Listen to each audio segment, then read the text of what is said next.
And welcome back to the Carpenter Critique. We're on episode 10. Woohoo! 10 episodes! I can't believe we've done 10 episodes. Well, we're all here now. I'm so glad to have you here. I wanted to do something special for number 10, so we're doing a big one. This episode, we are going over The Devil Wears Prada 2. Ba-bam! So this is culture. This is gay culture. We're going over all things gay, all things Devil Wears Prada, fashion. But also I'm just excited to do... I really enjoyed the movie, so I'm just excited to review that as well. Also, I found a great article that goes with it. Lots to dive into. First, anything about me? To update you guys, nothing really, just a few more failed situationships. Don't really have to dive into it. If you don't want to, I might. I might. Because I'm so frustrated. But it's okay. I literally had 3 people on the roster, and then they all just fell. They all just fell off. No one is responding. Why is no one responding? It's probably something to do with me. I find that I'm a pretty fast, I just dive into it. I'm like, okay, here's what I want. Here's what I know who I am. So let's just lay it out on the table. And I think a lot of people want to ease into a relationship or ease into something more serious, but I don't know, just be you. I mean, it hasn't worked out for me, so I have no advice to give, really. But everyone's like, be yourself, be yourself. Where's the gotten you? Okay. Whatever, it's fine. Anyway, we're going backtracking. Nothing really new is happening for me. I am going on vacation in a week and a half, so I'm going to pre-record a couple episodes. I'm also shooting this on a Friday, so I normally shoot pretty early in the week, and I'm peppy, full of all this fun energy and stuff, and now I'm I'm ready for the weekend, let's go. Please, let's get to the weekend. Oh, I've had meetings all week. But you know what? It's okay. We're almost there. We're almost there. Actually, this is going to release on Monday, so we're just starting. Sorry, everybody. We're just starting the week. All right, so let's just dive in. We are going over The Devil Wears Prada 2 today. Whoop, whoop. Hello. Okay, so it is still currently in theaters, and when this episode drops, it's going to still be in theaters. If you don't want any spoilers for The Devil Wears Prada 2, please stop listening now or just skip ahead to 15 minutes in, because then I'll go over the psychology article. But if you are fine with spoilers or if you've already seen it, let's dive right in. So The Devil Wears Prada 2 is released in 2026, and it follows Andy Sachs once again from The Devil Wears Prada 1 and her return to the Runway magazine. Now it is more than a magazine. Runway is this multimedia corporation, still run by Miranda Priestley, but there are other CEOs involved as well. There's also Stanley Tucci has remained at Runway the entire time. The movie does a really good job of catching us up pretty quickly to where everybody's at. So basically, at the start of the movie, Andy Sachs, our main character, Anne Hathaway, mother, she is fired from her job as a journalist, and she gives the speech. At the same time that she's fired, she wins an award. And so for her award that she won, she gives a speech. And that speech ends up going viral, where she talks about the importance of true journalism and humanity. And then, little do we know, she gets referred to Runway because Runway goes through this media crisis of accidentally partnering with a fast fashion brand. It was a very cool and interesting segue into get them all back together again. I really liked the way Miranda was initially really cold towards Andy, and Andy was really warm. I know a lot of people are gonna say that all the characters changed, but I think it was a really good maturation of each of the 4 main characters. But I'll get into that in a sec. So Andy Sachs then is returning to Runway to help them solve this media crisis. She becomes the features editor, and from there the plot launches, and now Andy Sachs is back with Runway, blah blah blah. It's a very cool relaunch of The Devil Wears Prada. I thought it was perfect. Another thing I really liked was that each character's story really evolved. So Andy Sachs is now a really good journalist and is coming up with different pieces. In the first one, she's trying to find her footing as a 20-something, which is always fun to watch. I think there's a good coming of age, and it's fashion. That's a really good watch. But this time she's a lot more secure in her career, and now she's bringing her career skills to Runway. It did have a lot of nostalgia to it, but also I don't like when they really lean heavy on nostalgia, like in the last Star Wars movie. It's basically all fanfare, and while it's fun and if you're a fan it's great, I really don't want it over nostalgia, especially because this one is a sequel with something to say, which is what I prefer 1000% over a sequel just for fanfare. So I know that's going to be a point of contention online. A lot of people are already pushing back, saying that it's different. It's not the same as the Devil Wears Prada one.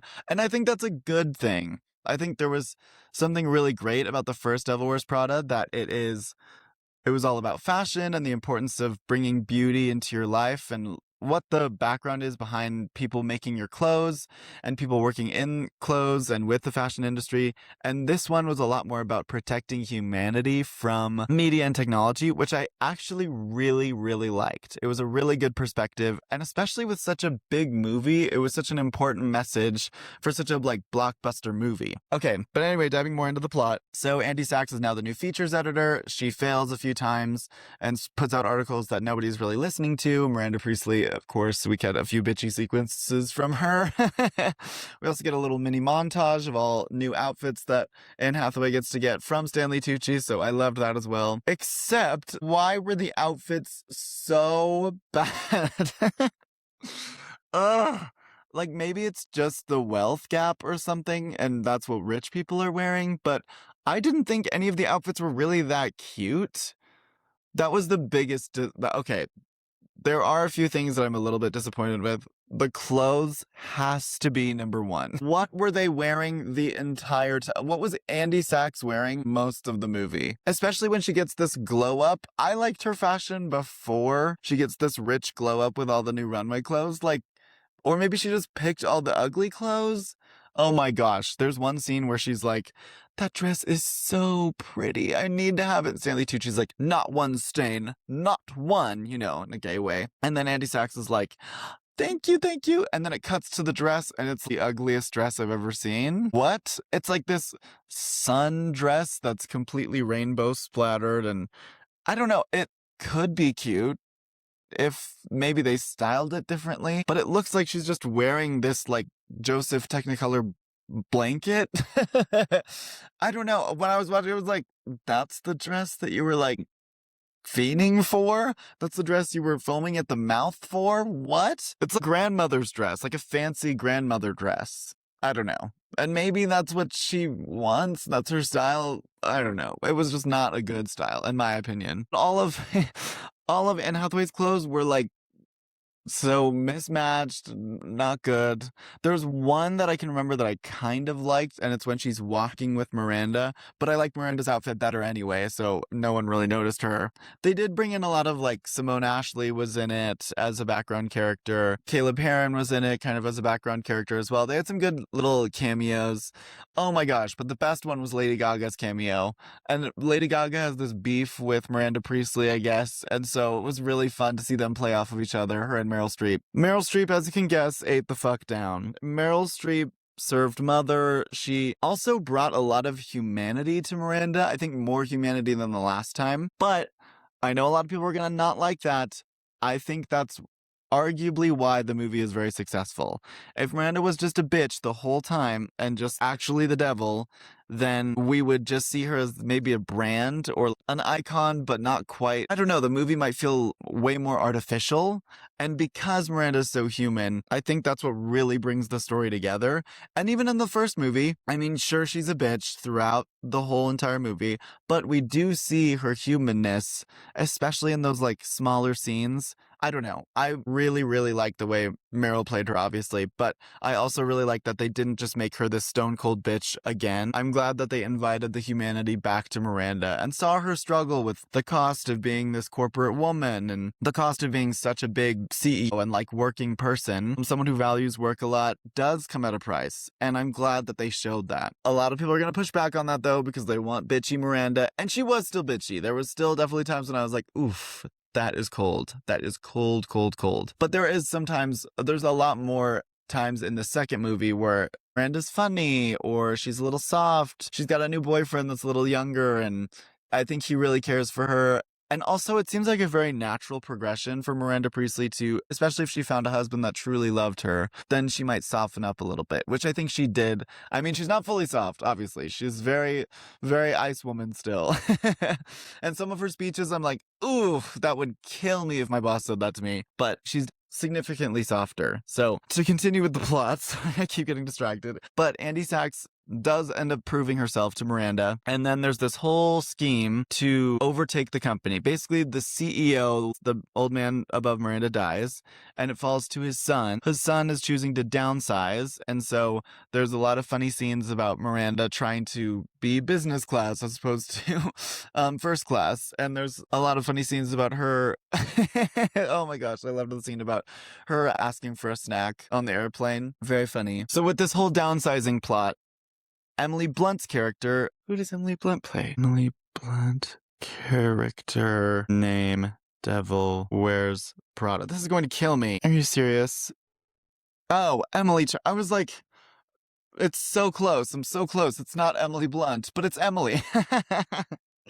Yes, because of the Emilys. Okay. So Emily Blunt's character is actually dating this very rich man who ends up putting in an offer to buy Runway, the company. And with that, on the terms that he buys Runway, Emily Blunt will then be the CEO, kicking Miranda out of the top spot. Now, Andy Sachs didn't know this, and Andy Sachs comes up with a plan with Miranda to basically get a new buyer, which is Lucy Liu, looking amazing. I swear Lucy Liu does not age. I have seen her in several things in the last couple of years. She's in this rom-com called Set It Up, and she looks the exact same that she did 20 years ago. Also, Anne Hathaway is beautiful. A lot of the cast just looks so similar. It's insane how similar they look. And the movie, it's almost been 20 years. If not, it has been 20 years. I will say, with the exception of Stanley Tucci, R.I.P. my king. I mean, he's great, but his mouth did not move. It was like, that's my girl, Andy Sachs, that's my girl. And it's like, what are you saying? And he kind of mumbles these words, but it's because he can't move his mouth. If he has a condition, I feel bad. Also, it was like, damn, something got you, and it might be the Botox. Meryl Streep looks, if not better than she did before. I do think her hair could be a little bit more heightened. It's much bigger in the first movie, and it's a little bit flat, and it keeps falling in her face. In this second movie, you know, it's fine. And that's like very nitpicky. Very, very nitpicky. I really, really loved that Emily Blunt stayed with her comedy. There was so many funny points with her and Andy, and I just really enjoyed it. I think they all had a pretty natural continuation of their character. Also, they each went through their own story arc. Andy Sachs went from this young 20-something trying to find her place in New York City to this great journalist, and now she's a journalist for the company in a redemption type of way that she hated and now loves and is fighting to save.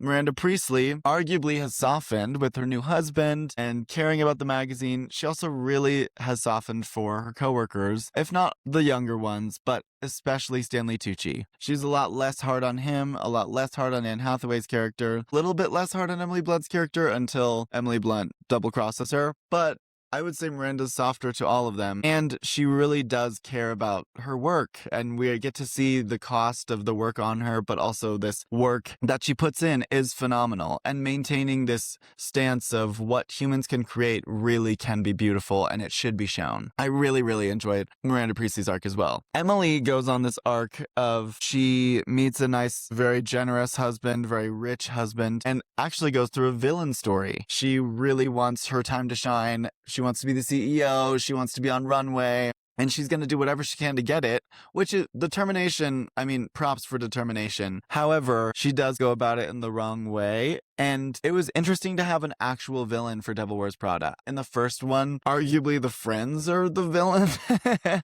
But in this one, it was much more intimate because you can tell that everybody really cared about the work that they were doing.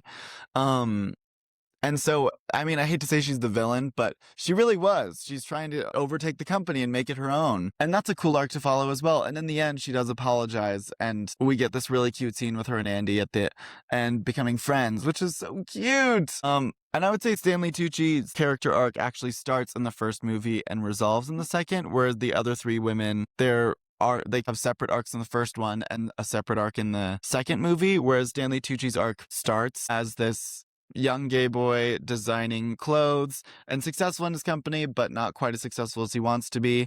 And then through the years, now in the second one, he really gets to shine. I wish they had him shine a bit more, but I think because he can't move his face that much, they maybe wrote it so he had a smaller part. If anything, I wanted more Stanley Tucci, but that's okay.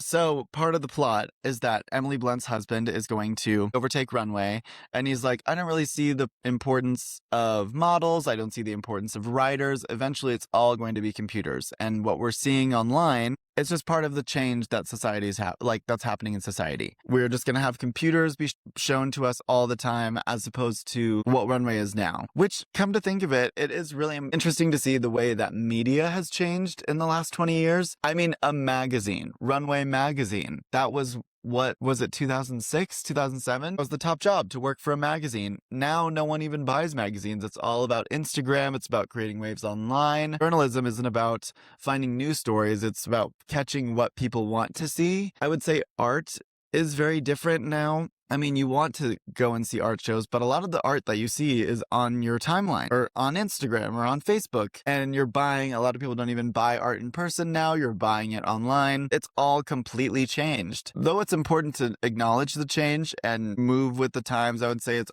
arguably important to keep up with what's happening. I also think there is this importance that we have to place on humanity and the greatness that humans, how do I phrase this well? What humans can create is very important. And it's impressive. And also art tells a story, and we're able to connect to other people through art and through TV and through movies, but also through paintings and even songs and music. And though computers can step in and do all of this, I think the effort that's put into art and also the empathy that's put into art is irreplaceable. And the movie was trying to say that in the end, because the big company that was going to overtake Runway was saying that all we need is computers. We don't really need the models. We don't really need everything that you're doing right now. And Miranda Priestly was arguing for human created art and human beauty being broadcasted to everyone, and what humans can really have the potential to do, which is create beautiful things. So it wasn't even just a good slay Devil Wears Prada 2 movie. I think it also came with something to say, especially about media and beauty. And I really, really liked that. I think they could have pushed it a little further and talked about, I don't know, body positivity, and maybe talked about the humanity that comes to modeling and why having human models is so important. But also, I don't want it to get super preachy, like I'm trying not to be right now. But I don't feel like it was preachy at all. I actually felt like it was a really good, well-done sequel with something important to say. The first one also, that's why it resonates so well, is because the first one does have something important to say. Like, fashion does matter. What you wear defines how you want to present to the world. And I really enjoyed that message. And this message is showing like the humanity is essential to art, which I really, really liked. So in the end, of course, it all works out, and Andy Sachs is still at Runway with Miranda Priestly and Stanley Tucci's character. I would not be surprised if we had a Devil Wears Prada 3, maybe in like 10 years or something. But they definitely left room for it. They did wrap up the story, but I don't think it's over. I think we've got some more room to go. And also, I think if they did a third one, it'd probably be about Miranda retiring. I thought they were hinting at it. I thought they were going to do it with this one, but they didn't, and I'm so happy. I'm so happy she's still there. And also, this filmmaking was still so fresh. You can tell the perspective of the writers has changed, but it's also a really good change. I think it's changed for the good. It's not just this like cunty fashion movie. There was so much more to say about that, which I really liked. I'm going to give it an 8 out of 10. It deserves the praise. It really, really does. It's a really well done movie. So many people care about this movie. So many people put their time and effort into it. I really, really enjoyed it. Definitely worth a watch. I really want to see it again. So yes, I would definitely give it an 8 out of 10. And without further ado, let's dive into our psychology article. So the article I chose is called Less Awesome Art: How AI Diminishes the Empathic Power of the Arts. This is by Michael W. White and Rebecca Ponce De Leon from the Columbia Business School in New York City, New York. Props to them. I'm going to tag them below. This is such a great article. I really, really enjoyed reading it. It's also very, very new. It was revised in October 10th, 2025, and officially published again in 2026. So, very new article, published in the Journal of Experimental Social Psychology in 2026. So yes, like I said, a very new article. This paper really investigates a deceptively simple but powerful question. Does knowing that art is AI generated reduce its emotional and social impact? And their prediction is that yes, it does. So one thing to keep in mind, this paper doesn't argue that AI changes art. It just changes how art makes us feel and what it does socially. Keep that in mind going forward. It's not like an argument against AI art being produced and the differences between AI art and human art. It's talking about the differences in effects of what human art can do to other human minds versus AI art. So the authors combine two key perspectives. One is the appraisal theories of emotion. So emotions depend on how we interpret our stimulus. So what are we feeling? How do we react to everything happening around us? All of that is emotions. If we believe art comes from a human mind, we attribute intention, effort, and meaning to the piece. Regardless if you think it's ugly, regardless if you don't like it, it still took time and effort to make. We assume that if it's made by a human. AI art disrupts this and completely changes our point of view on art. The philosophy of art is all about human uniqueness. Art has historically been seen as an expression of human experience and a window into a human mind. AI art completely undermines the human creator assumption whenever we see pictures of anything now. Their methodology was actually pretty diverse, so a very strong sample size that they gathered. They have roughly 1,600 participants, which is insane for a psychology study, first of all. That means because there's more people, they get to infer a lot of their conclusions are very valid because they got so many people to come into their experiment. They got participants also from plenty of different sites. It wasn't just this one place they met everyone. So it was a bunch of art museum visitors, online participants, likely through surveys and everything, and also just general community samples. So because they got it through a bunch of different people, they had a diverse sample size is what that's called. And all of those different people create great results, and they're able to infer a lot of different conclusions because normally for psychology, what you need is 30 people to say yes or no. It has to affect 30 people in order to create a positive result. I know this causes this because of this. You need 30 people in your study to be able to create scenarios like that. And they got 1,600. So that's amazing. Props to them. Good for you. The general experimental design is that they would label some art by humans and some art was done by AI. So they would show up different pieces of artwork and different pieces from different creators, and some would be labeled by human and some would be labeled by AI. Some of the pieces were exactly the same as the others, but the way people looked at the pictures and the different art was different because of the different label. Often the same artwork was used and it was only the label that changed. So they were measuring a bunch of different things. One was awe and wonder. So measured via emotional response scales. So people would write how much wonder, awe they had about a piece. And it includes feelings like transcendence and admiration. So how much I really liked it or how much they really admired the work. Their dependent variable was empathy. So a lot of art really does invite us to use our heart and soul to see what's on the page or to see what's in front of us. So emotional connection to the art or to others, perspective taking, and pro-social feelings of empathy were measured as well in the study. Their stimuli, of course, was the visual art and literary art, so written passages as well as pictures and paintings. This shows that the effect generalizes across different media forms, not just pictures. What their findings was that AI attributed, when the pictures were labeled as AI, participants believed that they were significantly less in awe or in wonder. Even when the artwork itself didn't change, when participants believed the art was AI generated, they reported to seem to feel less empathy and also significantly less awe. Awe is what drives empathy.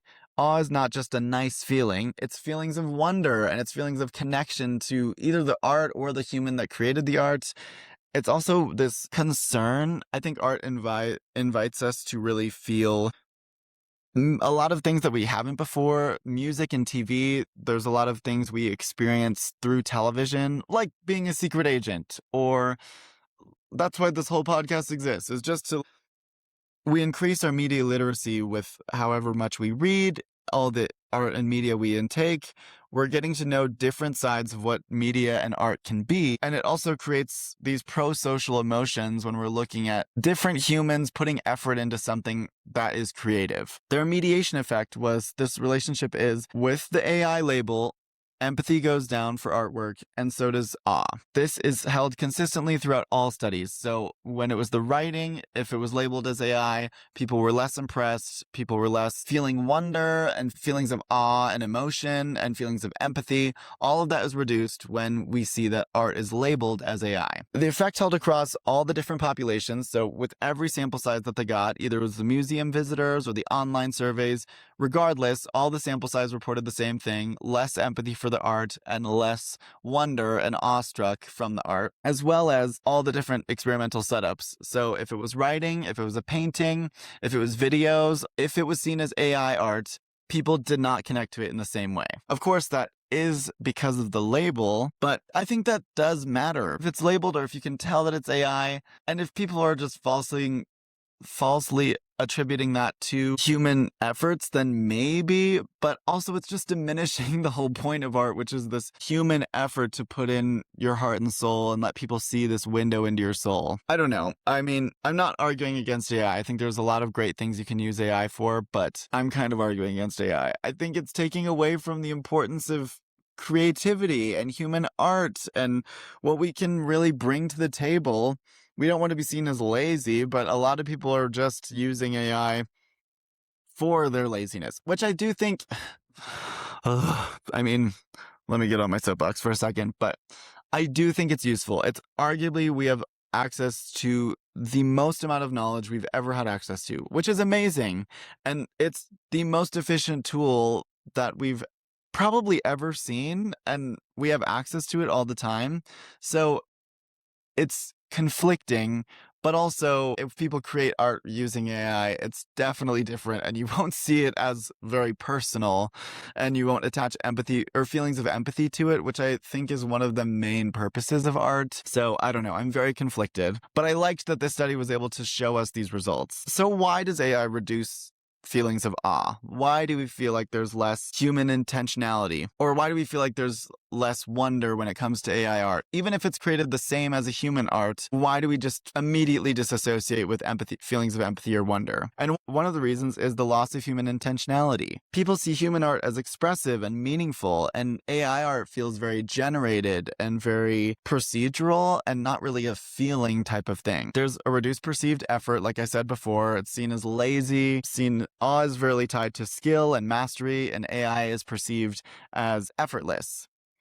And then there's also this breakdown of mind perception. So humans naturally try to infer when we see art, we're trying to figure out what, like when you're watching a movie, you're trying to figure out what the director is saying. You're trying to figure out, when I'm reading a book, what is the author really trying to convey? When I'm looking at a painting, what does it mean? What is the intention behind everything? And with AI art, there's no human mind to connect to. It's just giving you all these different possibilities of what something could be. It's not really, there's no intention behind it like a human intention. And so I think that all of those things diminish AI art just in and of itself. The broader implications is that art has a big role in society. And so the cultural impact that we're feeling is kind of this desensitization to art and to everything, every type of media, because it can be so easily replicated now. AI art may weaken the functions of societal empathy and also building social cohesion.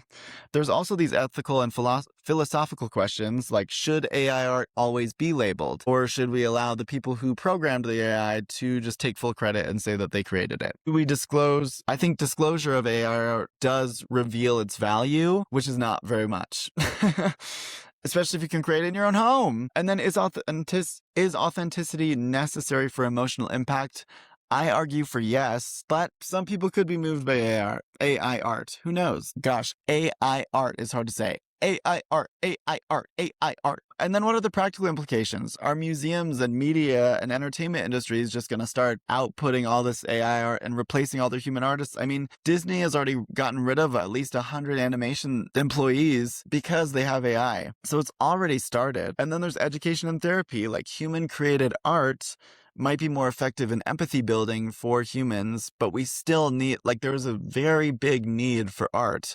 I think art is so important in connecting to people, in connecting to yourself, and seeing windows into other people's lives. I think there is a very, very strong case for human art to still be prevalent in society.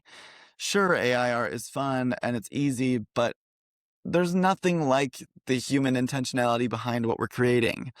And that's why we're all trying to connect. We're all, at the end of the day, longing for a connection. And I do think a lot of times AI can isolate you. And if you're just using it all the time, it's going to just be you and your relationship to AI as opposed to you and your relationship to other people. So some of the limitations of this study was that there wasn't this huge emotional measures. They just had these little emotional scales. This was also a very Western context. So this is a American study with American participants. It wasn't applied to really Eastern samples or like people from Eastern parts of the world. Also, AI is still rapidly changing. So this study was done at the end of 2025. AI could look completely different at the end of this year, 2026. This study is great for right now, but I wonder what it's going to look like in the next year or so. So there's a few different limitations. Also, we should say that the study really manipulates belief, not differences in art quality. I want to say that again. So it's about perception, not the inferiority of AI art. But even the perception is inferior to the perception of human art, which was mainly what the study was trying to say. The key takeaway from this is that the emotional power of art is not just in the artwork itself, but in who we believed created it. AI art doesn't just change creation, it changes interpretation, and that reshapes awe and wonder, empathy, and then social connection to others. I chose this study because I felt like, especially with the second movie, it really connects to what they were trying to say at the very end, that there is a need for the excellence of human creation. Beauty is very important, as was stated in the first movie, but also specifically human created beauty and what we can put our minds to create and bring together other people. The first movie was so iconic and it brought together so many girls and gays. It brought together John Krasinski loves the movie, but also it's just wonderful human expression through clothes, through storytelling, through character building. The first movie was so authentically human. And the second movie is an argument for that. Arguably the strongest character is Miranda Priestley for this case, because she's not this AI generated bitch. She does have these human elements to her that really ground the story. We really don't want her to be fired. We don't want her to be let go, and we don't want her to retire not on her own terms. We want her to be the iconic Miranda Priestley and own it. And we really do care about these characters, but I think it's because they're really human. Sure, she's a bitch, and sure, they all have their flaws, but like, that's what makes us human. And if anything, her showing her softer side was kind of this glimpse and window, like I've been talking about, all into her soul. So her complexity created this awe and wonder that how can a woman do all of this? Well, she's showing us how she can do it. They're also like very upfront with how much her personal life struggled because of her amazing work life.